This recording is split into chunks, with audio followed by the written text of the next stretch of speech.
곧고 구둠이 숭고한 대나무. 이 대나무의 전통의 멋과 향기를 담아내는 전남 광양 죽필명인 김선준. 2005 전국공예품대전 산업자원부 장관상, 2007 전국관광기념품 공모전 대통령상, 2010 전국관광기념품 공모전 대통령상 수상에 빛나는 김선준은 지조와 절개를 상징하는 대나무를 화려하게 변신시켜 20여 년째 작업을 이어오고 있다. 한국 대나무의 가치를 아주 특별한 죽필공예로 승화시켜낸 광양 죽필명인 김선준을 만나본다.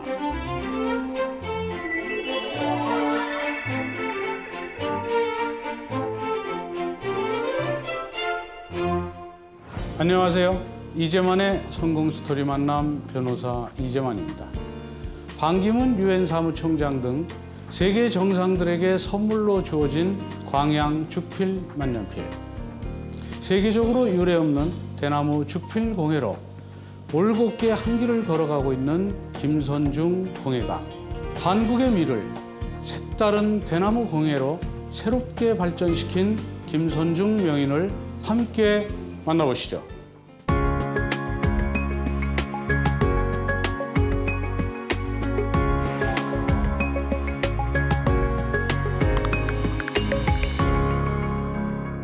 안녕하세요. 네, 안녕하십니까. 네, 오늘은 광양에서 오신 귀한 광양 죽필 김선준 명인을 모셨는데요. 네. 광양 죽필 소개 좀 해주시죠. 네, 이제 광양 죽필. 원래 이름이 두 가지로 나눠야 됩니다. 광양 죽필. 원래 죽필은 그 대나무를 소재로 한 필기구라는 의미에서 죽필입니다. 거기에 고유명사 광양을 붙인 겁니다. 광양이란 지역 명칭. 예, 그래서 저는 광양에 있는 죽필이 아니고 광양 죽필이라고 바로 로고를 했습니다. 이 죽필은 처음 시도하신 건가요? 네, 처음 했습니다. 아, 어떻게 해서 시도를 그렇게 하시게 됐어요? 관심이었습니다. 사실은 학창 시절 때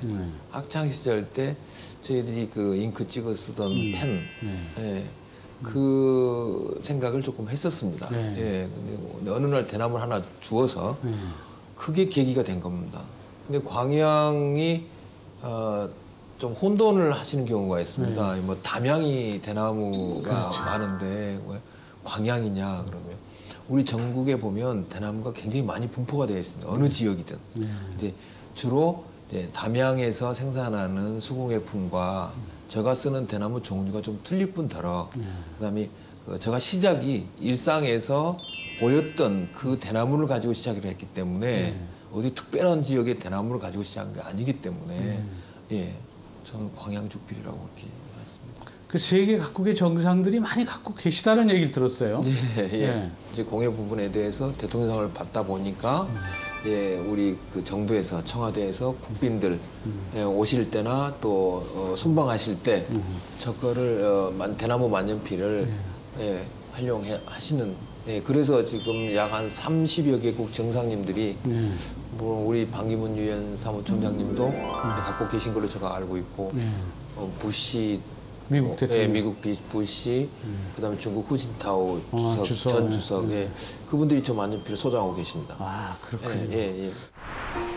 광양 죽필의 김선준 명인은 수많은 수상 경력에도 불구하고 지역에서조차 알려지지 않은 예술인이다. 조용히 장인 정신을 올곧게 지키고 있는 공예인 김선준 명인.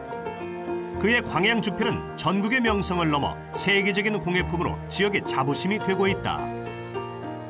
그러면 이 공예를 전문적으로 배우셨나요?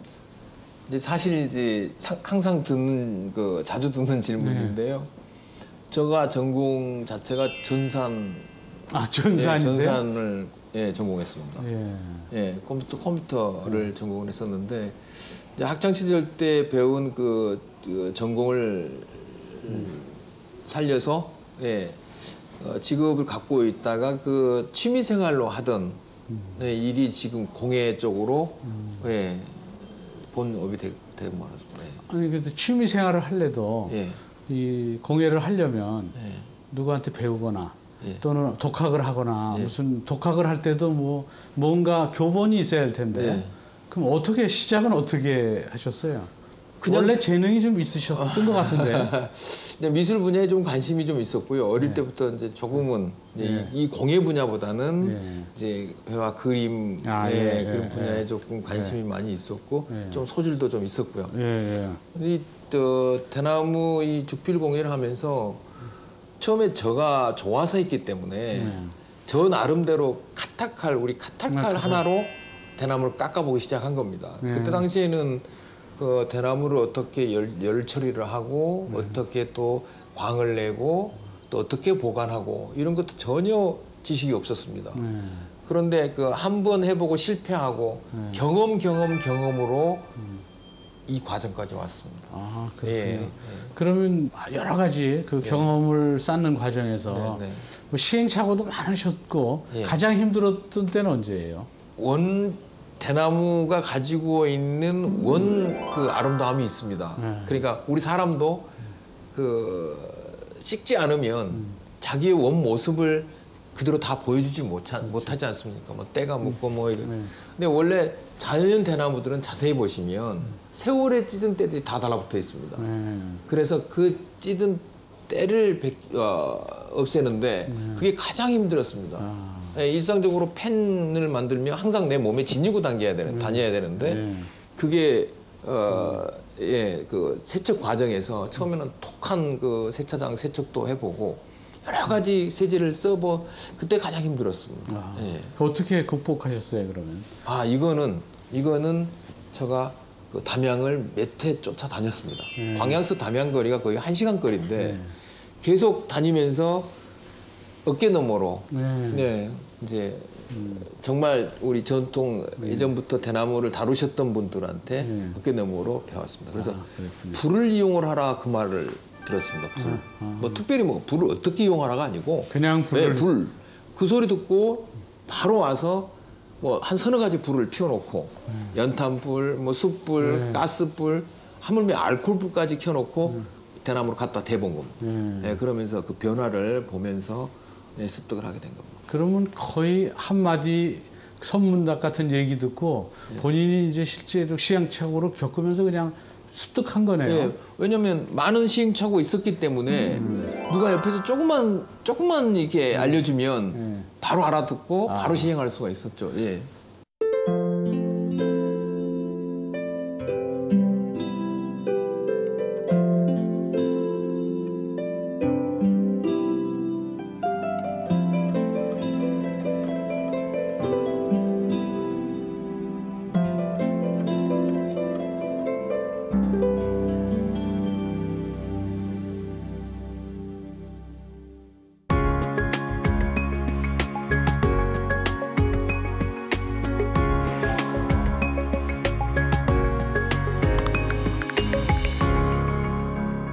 그럼 죽필을 만들 때 가장 중요시하는 부분이 있다면? 바로 아까 말씀드렸던 대나무의 자연미를 얼마만큼 본인이 가지고 있는 미를 얼마만큼 내가 표현해 주느냐 이 부분에 가장 신경을 쓰고요. 그다음에 채취해서 실제로 펜 하나가 탄생하는 그 기간, 대나무가 머금고 있는 습이라든지 대나무를 아가 가지고 있는 때라든지 이런 부분을 오랜 시간 동안 없애주고 닦아주고 하는 부분이 좀 힘들었고요. 가장 중요시하는 부분입니다.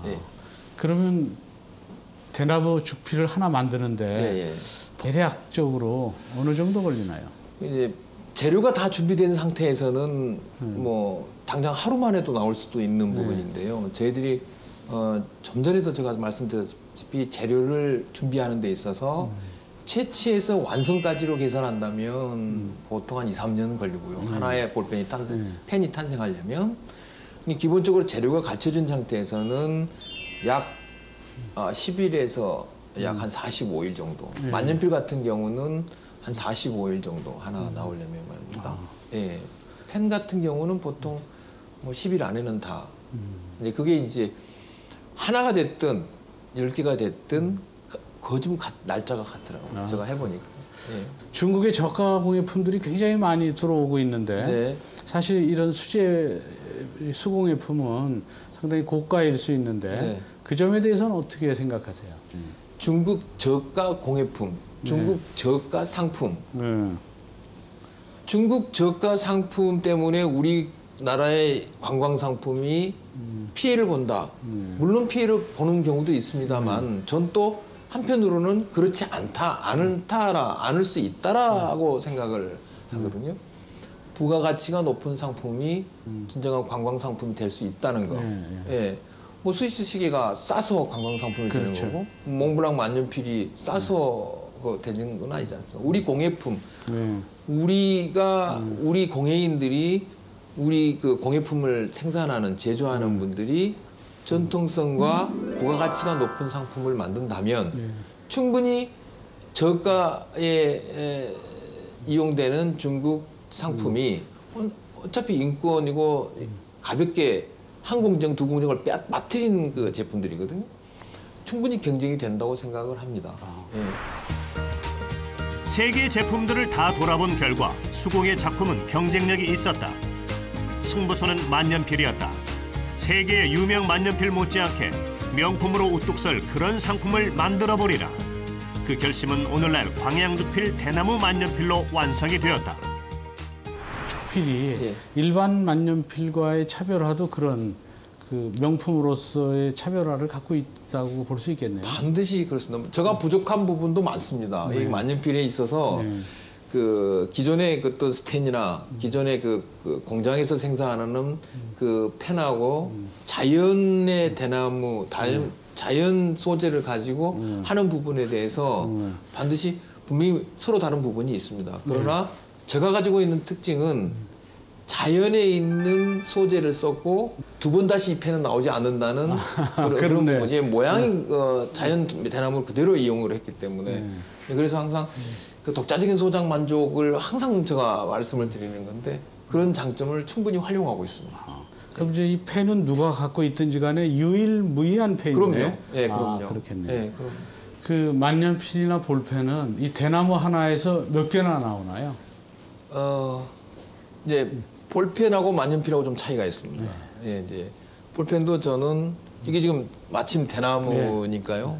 대나무 보면 이렇게 격가지가 붙어 있는 부분은 제가 재료로 잘 활용을 하지 않습니다. 보면 격가지가 붙어 있지 않는 이 밑에서부터 사용하는데 그것도 마디로 구분하기 때문에 볼펜 같은 경우는 뭐 이 손에 쓸 수 있는 그릴감이 있어야 되고 또 길이가 적당한 길이가 돼야 돼. 모든 그 펜의 조건을 갖춰야 되기 때문에 보통 한 10개에 1개 정도. 대나무 10개? 네, 대나무 10개에 1개 정도. 그러니까 대나무 밭대를 간다면 약 평당으로 계산한다면 대나무가 일정한 굵기로 자라지는 않습니다. 그래서 보면 뭐 한 평으로 따진다면 볼펜 하나 정도 나올까, 그것도 나오지도 말까.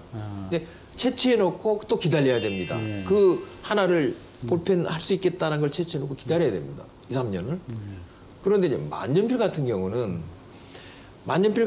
이 볼펜은 제가 뚜껑이 있는 게 있고 또 뚜껑 없는 게 있고 그러니까 없는 거는 조금 볼펜 생산이 많이 할 수 있고요. 있는 거는 또 이 마디를 저는 하기 때문에 마디로서 뚜껑을 만들기 때문에 소재가 적습니다. 근데 만년필은 모든 게 뚜껑이 있습니다. 그래서 대나무, 눈에 보이는 대나무 거의 뭐 1000개, 2000개에서 하나 소재가 나올까 말까. 만년필은 1000그루 이상의 대나무에서 하나 정도를 건질 수 있는. 근데 이제 그 1000그루가 같은 품종일 경우, 즉 같은 사이즈일 경우 이 윗마디를 또 보거든요. 그래서 이제 그 몇천 개, 몇만 개에서 한 몇십 개 나오는 그 소재를 가지고 그거를 가지고 2년 동안 기다렸다가 작업에 들어가야 됩니다. 그렇군요. 스위스 고급 시계처럼 명품 대나무 만년필을 선호하는 이들이 있었다. 만년필의 타이틀은 아주 특별한 사람들. 그것은 2007년 공예대전에서 그랑프리를 차지한다. 고부가 가치의 상품도 관광 상품이 될 수 있음을 보여준 사건이었다. 대나무 공예로 상을 받으셨다고 하던데 어떤 상을 받으셨어요? 대표적인 2005년도에 공예대전에서 장관, 산업자원부장, 그때 당시엔 산업자원부가 있어요. 산업자원부 장관상을 받았고요. 2007년, 2010년 두 번에 걸쳐서 대통령상을 받았습니다. 그러셨군요. 예. 그럼 이제 그동안 예. 유명해지신 거는 결국 공예대전에서 대통령상을 받으면서 그게 가장 컸습니다. 그러면서 이제 예. 많이 알려지기 예. 시작하셨을 텐데 예. 그때 경쟁률이 아주 치열했겠어요. 저 정말 운이 좋았습니다. 뭐 실력 갖고 뭐 실력이 한 30%, 운이 한 70%. 저는 그렇게 생각을 하거든요. 각 이 죽궁예뿐만 아니라 각 분야의 뭐 모든 분야의 공예에 전국 예선을 거친 겁니다. 그러니까 각 지자체에서 예선을 16기 시도에서 예선을 거쳐서 본선에서 그게 1등을 해야 대통령상에 나오는 거거든요. 한 5, 6천 명 정도 예선까지 세면 그렇게 해서 한 500에서 600여 점이 본선에 각 지자체에서 보통 2, 300점 뭐 도자기, 뭐 금속공예, 한지, 섬유 왜 저는 이제 대나무다 보니까 기타 분야로 출품을 했는데 다 통틀어서 심사를 하는 겁니다. 그러니까 아마 그 심사위원들이 그날 유독 눈에 띈 작품의 점수를 많이 줬지 않느냐. 네, 저는 그렇게 생각을 합니다. 그래서 운이 있었다. 그럼 그 공예대전으로 받은 그 상 받을 때 그 작품이 만년필이었나요? 아니면 볼펜이 뭐 어떤 죽필이 어떤 거였나요? 네, 죄송하게도 제가 2번을 대통령상을 받았는데요. 네, 첫 번째는 만년필. 네, 죽필 만년필. 네, 만년필. 그다음 두 번째는 이제 일상적으로 쓸 수 있는 우리 실용 볼펜으로 받았습니다. 아, 볼펜. 네, 근데 이제 막연히 볼펜 만년필 그러니까 뭐 필기도구에서 거기서 거기 아니냐 그러는데 형태 자체가 그 볼펜이지만 겉으로의 형태 자체가 어떤 그 상품으로서 공예품으로서 인정을 받은 거고요. 만년필은 만년필대로 그렇게 인정을 받은 거예요. 아, 그랬군요.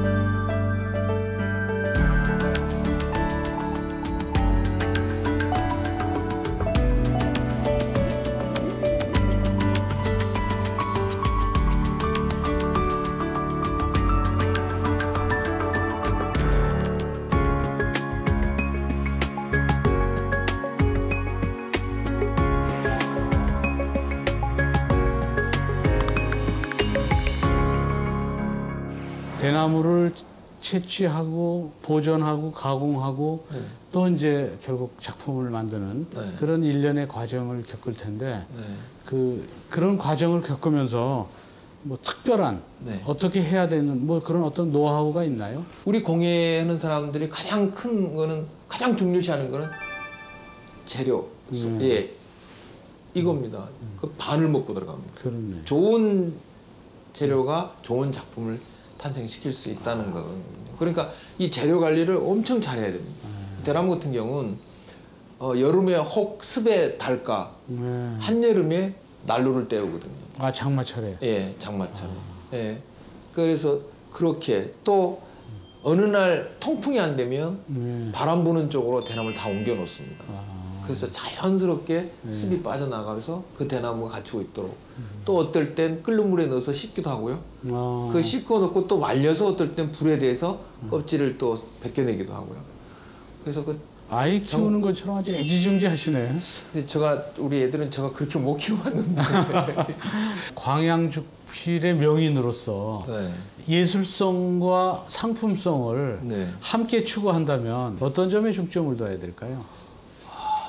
그러니까 상품성, 작품성, 대중성을 이제 그게 가장 근접했다고 해서 대통령상을 받은 거거든요. 네, 가장 그런 것들이 그 점수 품목에 들어가 있습니다. 이거 상품성, 작품성, 그다음에 뭐 대중성, 생산성 이런 것들이 다 포함이 되어 있는 건데 이제 저 기준으로 해서 가장 중점을 둔다는 거는 작품성이죠, 예술성. 작품성의 예술성에다가 치중을 많이 두는 거예요. 그럼 이제 우리나라의 그 전통 공예 또는 죽필 공예가 우리나라를 대표하는 그런 상품들이 세계적으로 많이 알려지게 하기 위해서는 어떤 점에 또 중점을 둬야 될까요? 결론은 그겁니다. 가장 한국적인 거. 가장 한국적인 거. 즉 말해서 그 제품을 봤을 때 대한민국이 머릿속에 떠올린다면 그건 정말 세계적인 상품이죠. 네, 그는 물론 이제 명성도 거기에 세계적인 명성도 들어가 있어야 하는데 그러다 그 세계적인 명성을 얻으려면 많은 사람들이 알아봐야 되지 않습니까? 그렇죠. 예. 이제 알게 하게 이제 여러 방면에서 이제 예를 쓰셔야죠. 뭐 관광공사라든지 문화관광부라든지 아니면 우리 전통공예를 하는 사람들이라든지 세 사람 이런 모든 사람들이 일체돼야만이 있을 수 있는 그런 노력을 좀 하고 있습니다. 펜 하나를 보며 모든 것을 다 느낄 수는 없다. 하지만 작가의 치열한 예술혼이 담겨있는 수공예 작품의 미를 느끼게 해주며 이 펜은 세상에서 나 하나만 가지고 있는 단 하나의 펜이라고 소중하게 간직만 해주면 그것으로 족하리라. 그러면 이제 이런 주필 공예를 처음 시작하셨는데 이건 이제 결국은 또 후대에 계승을 해야 될 텐데 현재 뭐 내 제자라든지 뭐 이렇게 아니면 또 이걸 이 공예를 전승시키기 위한 어떤 뭐 방법을 강구하고 계시나요? 아닙니다. 그럼 혼자만 하고 계세요 지금? 내가 혼자만 해야 되겠다가 아니라 예, 누군가가 하고 싶다 할 때 저는 전수가 아닌 이 맥을 이어나갈 수 있다라고 생각을 하거든요. 억지로 맥을 잇게 할 수는 없는 거지 않습니까? 저도 자녀가 있지만 저희 애들은 음악 부분입니다. 음악 쪽입니다. 그래 이제 농담으로는 하지만 나중에 이를테면 뭐 지나가는 말로는 하지만 강요는 하지 않습니다. 그리고 누군가가 내 거를 이어주겠지가 아니라 스스로 내가 이어가겠다라는 사람이 나올 수 있게 해야 되겠다. 예, 그런다면은 정말 함께 할 수 있겠다. 자연스럽게 맥을 이어나갈 수 있겠다. 그래서 그런 사람을 굳이 뭐 찾지 않아도 본인이 나타날 것이라고 생각을 하거든요. 안 나타나면 거기서 끝날 수밖에 없고요. 그게 걱정인데 만약에 요즘에는 이제 그 공예라든지 이런 점에 대해서 너무 힘드니까 힘듭니다. 결국은 그 맥이 많이 끊기고 있다는데 그 점에 대해서는 어떤 국가적인 뭐 지원이나 뭐 제도적인 어떤 그런 방법으로 강구가 좀 돼야 될 것 같은데 어떤 많이 강구가 돼야 됩니다. 스스로 숨어 있는 자가 튀어나올 수 있도록 이런 제도를 좀 마련해 줬으면 하는 그러면 자연스럽게 하고 싶어 할 것이고 뛰어들고 싶어 하실 것이고 그러다 보면 자연스럽게 그게 전통이 되고 맥이 이어져 나가지 않을까. 즐거워야 되니까요. 근데 이제 그런 즐거움거리를 좀 만들어줄 수 있는 제도는 없을까? 사실 그 부분이 우리 재산인데요. 우리나라가 가지고 있는 전통의 재산을 그 스스로가 포기하는 그런 건 참 안타까운 부분이 있어서 제도적으로 국가에서 조금은 그 부분은 조금 더 신경을 써주셨으면 그런 바람입니다. 앞으로는 어떤 비전과 꿈을 갖고 계세요? 가면 갈수록 그 꿈이란 게 말입니다. 그 어릴 때는 변해 왔거든요. 근데 지금 꿈을 저는 지금 실행을 하고 있는 부분이어서 이 꿈을 잘 끌고 잘 데리고 가는 게 꿈입니다. 즉 지금 제가 하는 일에 끊임없이 끊기지 않고 저와 함께 쭉 가는 게 꿈입니다. 제가 포기하지 않게.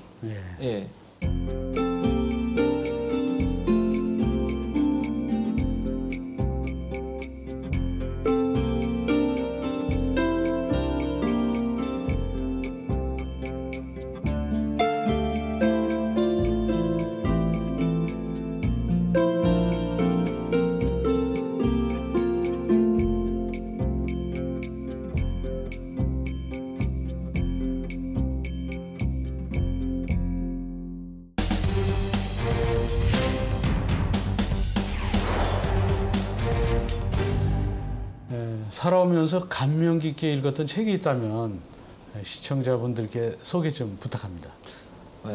최근에 읽었던 책인데요.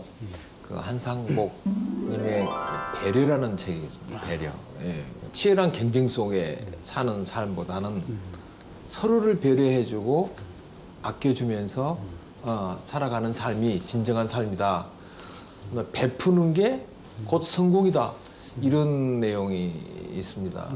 그래서 그 책을 권하고 싶습니다. 배려. 그 광양주필 명인으로서 이 프로그램을 시청하는 젊은이들에게 조언을 해주실 말씀이 있다면 부탁드리겠습니다.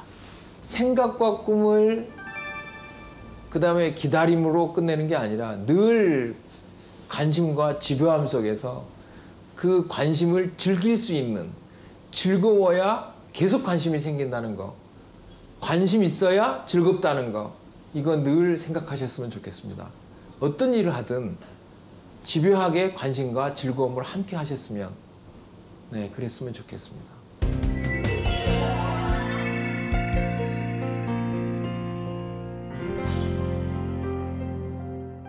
오늘 성공 스토리 만남은 김선중 광양주필 명인과 함께했습니다. 저희는 다음 주 이 시간 또 다른 멘토와 함께 다시 찾아뵙도록 하겠습니다.